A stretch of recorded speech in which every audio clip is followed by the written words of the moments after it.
Hello everyone, welcome to Neso school. हम पढ़ रहे हैं क्लास 10th बायोलॉजी में chapter 7 how do organisms reproduce, जिसमें पिछले लेक्चर में हमने समझा एक ऐसे रिप्रोडक्शन के बारे में जिसमें एक ही पेरेंट इन्वॉल्व होता है। अब चलिए आगे बढ़ते हैं और समझते हैं एक ऐसे रिप्रोडक्शन के बारे में जिसमें दो पेरेंट्स इन्वॉल्व होते हैं।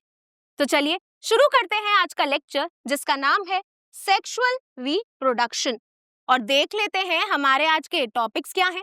हमारा आज का एक ही टॉपिक होगा जो है सेक्सुअल रिप्रोडक्शन। इस टॉपिक में हम समझेंगे सेक्सुअल रिप्रोडक्शन क्या होता है और इसकी जरूरत क्या है। और ये टॉपिक आपके बुक में यहाँ पर और इसके नेक्स्ट पेज पे यहाँ तक दिया हुआ है। तो चलिए सबसे पहले समझते हैं सेक्सुअल वर्ड का क्या मतलब होता है। सेक्सुअल में सेक्स का मतलब होता है जेंडर, यानी कि कुछ ऐसी स्पीशीज होती हैं जिनमें दो अलग अलग टाइप के ऑर्गेनिजम्स देखे जाते हैं।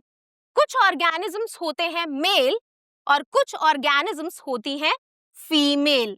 सो सेक्सुअल रिप्रोडक्शन एक ऐसा प्रोसेस है जिसमें दो इंडिविजुअल्स इन्वॉल्व होते हैं। उनमें से एक इंडिविजुअल मेल होता है और दूसरा इंडिविजुअल फीमेल होती है, और मेल और फीमेल मिलकर एक ऑफस्प्रिंग को प्रोड्यूस करते हैं।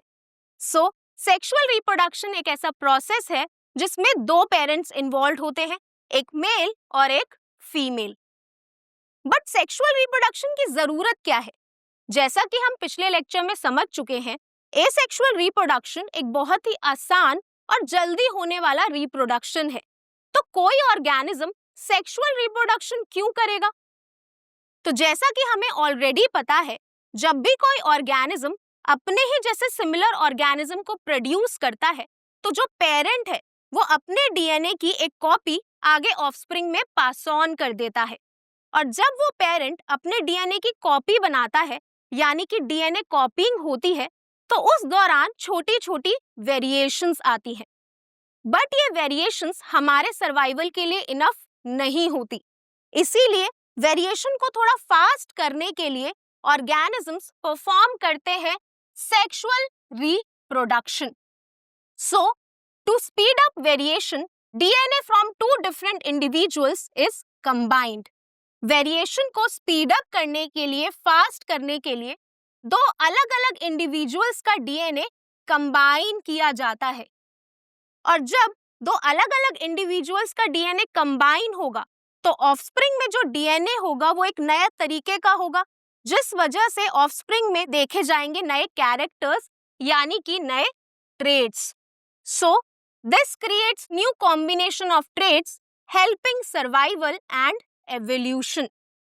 दो अलग अलग डीएनए के कंबाइन होने की वजह से ऑफस्प्रिंग के अंदर देखे जाते हैं ट्रेड्स के नए कॉम्बिनेशन। ट्रेड्स का मतलब होता है कैरेक्टर, जैसे कि height, body size, body colour, और इस वजह से हमारे सर्वाइवल चांसेस भी इंक्रीज हो जाते हैं, बढ़ जाते हैं। सो जैसे ही हमारे डीएनए में चेंज आता है, हमारे सर्वाइवल चांसेस बढ़ जाते हैं, यानी कि हम अपने इन्वायरमेंट से और बेटर अडेप्ट कर पाते हैं, जिस वजह से हमारी स्पीशीज में होता है एवोल्यूशन, यानी कि विकास। जब भी किसी स्पीशीज के ऑर्गेनिजम्स में चेंजेस देखे जाएंगे तो उससे स्पीशीज की सर्वाइवल कैपेसिटी बढ़ जाएगी, जिस वजह से उस स्पीशीज का विकास होगा, एवोल्यूशन होगा। सो आई होप अब आपको क्लियर हो गया होगा कि ऑर्गेनिजम्स सेक्सुअल रिप्रोडक्शन क्यों करते हैं, उसकी जरूरत क्या है।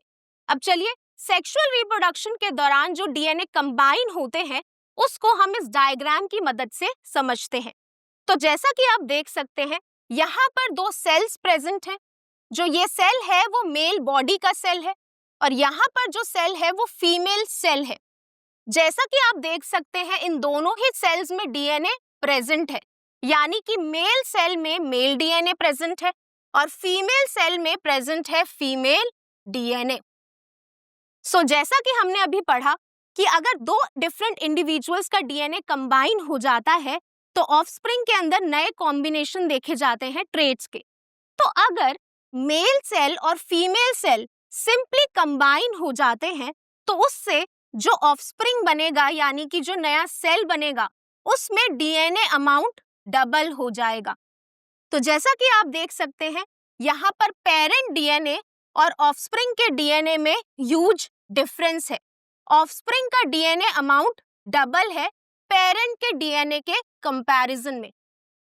तो यानी कि जो पेरेंट सेल है, मेल सेल और फीमेल सेल है, वो सिंपली कंबाइन नहीं करते, वो सिंपली एक साथ अपने डीएनए को जोड़ते नहीं है। तो फिर सेक्सुअल रिप्रोडक्शन होता कैसे है? सेक्सुअल रिप्रोडक्शन होता है कुछ स्पेशल सेल्स की मदद से जिनको बोलते हैं gametes. So special cells called gametes are formed through meiosis which contains half the number of chromosomes. Male और फीमेल बॉडी के अंदर कुछ स्पेशल सेल्स बनते हैं जिनको बोलते हैं गैमीट्स, और ये गैमीट्स बनते हैं meiosis की मदद से। और इन गैमीट्स के अंदर जो क्रोमोसोम्स होते हैं वो हाफ होते हैं, यानी कि इनका नंबर आधा होता है पेरेंट क्रोमोसोम के कंपैरिजन में। तो चलिए इस सेंटेंस को हम तोड़कर समझते हैं। तो सबसे पहले हम समझते हैं क्रोमोसोम्स का क्या मतलब होता है। क्रोमोसोम्स और meiosis के बारे में हम ऑलरेडी क्लास 9th में समझ चुके हैं। क्रोमोसोम्स वो स्ट्रक्चर्स होते हैं जो न्यूक्लियस के अंदर प्रेजेंट होते हैं। जैसा कि हमने क्लास 9th में समझा था, सेल के अंदर प्रेजेंट होता है न्यूक्लियस और न्यूक्लियस के अंदर प्रेजेंट होता है डीएनए। अब जब सेल डिवाइड करता है तो उसका डीएनए बहुत ज्यादा कॉइल हो जाता है, कंडेंस हो जाता है, और जब उसका डीएनए यानी कि सेल के अंदर जो न्यूक्लियस प्रेजेंट है और न्यूक्लियस के अंदर जो डीएनए प्रेजेंट है वो सेल डिवीजन के वक्त बहुत ज्यादा कंडेंस हो जाता है और बनाता है थिक रॉड लाइक स्ट्रक्चर्स जिनको बोलते हैं क्रोमोसोम्स। सो सेल डिवीजन के वक्त यानी कि जब सेल डिवाइड करता है तो उस वक्त उसका डीएनए क्रोमोसोम्स की फॉर्म में होता है। अब क्रोमोसोम्स का मतलब हमने समझ लिया है, अब चलिए समझते हैं meiosis क्या होता है। meiosis एक टाइप की सेल डिवीजन है, यानी कि जब सेल डिवाइड करता है तो वो अलग अलग तरीकों से डिवाइड कर सकता है, और उनमें से एक तरीका होता है meiosis। सो meiosis एक सेल डिवीजन है जिसमें क्रोमोसोम नंबर हाफ हो जाते हैं, रिड्यूस हो जाते हैं। यानी कि अगर पेरेंट सेल में 4 क्रोमोसोम्स हैं तो जब ये सेल डिवाइड करेगा तो उसके बाद जो नए सेल्स बनेंगे उनमें हाफ क्रोमोसोम होंगे, यानी कि दो ही क्रोमोसोम्स होंगे। सो अभी तक मैंने आपको बताया meiosis एक टाइप का सेल डिवीजन है जिसमें जब पेरेंट सेल डिवाइड करता है तो क्रोमोसोम नंबर हाफ हो जाते हैं, यानी कि अगर पेरेंट सेल में 4 क्रोमोसोम्स हैं तो जब वो डिवाइड करेगा meiosis के बाद जो नए सेल्स बनेंगे उनमें दो ही क्रोमोसोम्स होंगे। सो अभी तक हमने समझा मेल और फीमेल बॉडी बनाती है गैमीट्स।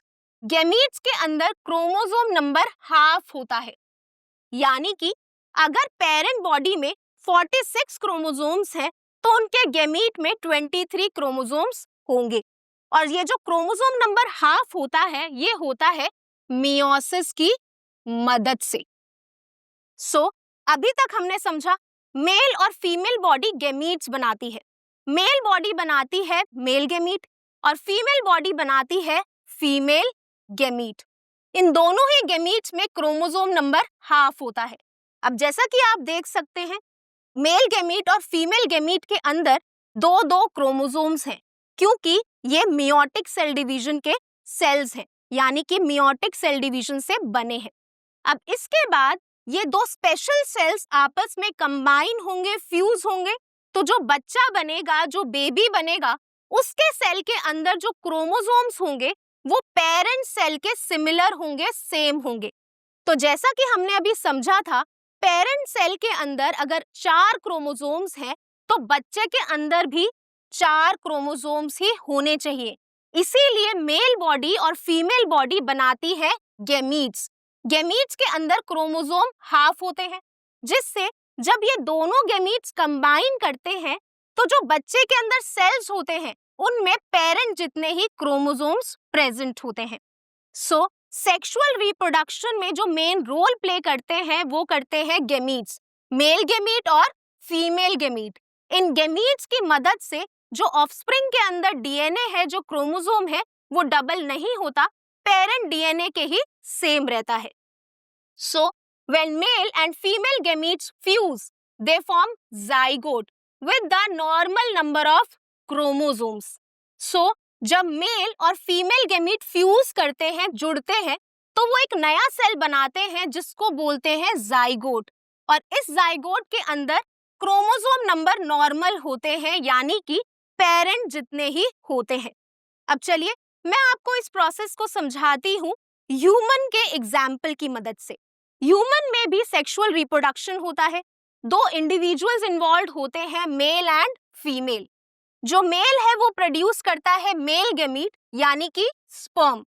ह्यूमंस में जो मेल गेमीट होता है उसको बोलते हैं स्पर्म, और जो फीमेल है वो बनाती है फीमेल गेमीट जिसको बोलते हैं ओवम। तो जैसा कि हमने अभी समझा, स्पर्म और ओवम फ्यूज करेंगे और बनाएंगे नया सेल जिसको बोलते हैं जाइगोट। और जाइगोट के अंदर क्रोमोसोम नंबर सेम होंगे, यानी कि पेरेंट जितने ही होंगे। जाइगोट एक ऐसा सेल है जो कंटिन्यूअसली डिवाइड करेगा और बनाएगा एक नए ऑर्गेनिज्म को, एक नए ह्यूमन को। सो अभी तक हमने समझा कुछ ऑर्गेनिज्म सेक्सुअल रिप्रोडक्शन करते हैं, यानी कि एक ऐसा रिप्रोडक्शन करते हैं जिसमें दो इंडिविजुअल्स इन्वॉल्व होते हैं, यानी कि मेल और फीमेल मिलकर एक नया ऑर्गेनिज्म प्रोड्यूस करते हैं। सेक्सुअल रिप्रोडक्शन में दो अलग अलग इंडिविजुअल्स के डीएनए कंबाइन होते हैं गेमीट्स की मदद से, और गेमीट्स के अंदर क्रोमोसोम नंबर हाफ होता है। और जब ये गेमीट्स फ्यूज होते हैं तो बनता है एक स्ट्रक्चर जिसको बोलते हैं जाइगोट। और जाइगोट का क्रोमोसोम नंबर पेरेंट के क्रोमोसोम नंबर जितना ही होता है, सेम होता है। सो सेक्सुअल रिप्रोडक्शन क्या होता है अब आपको समझ आ गया होगा। But sexual reproduction asexual reproduction जितना फास्ट नहीं होता।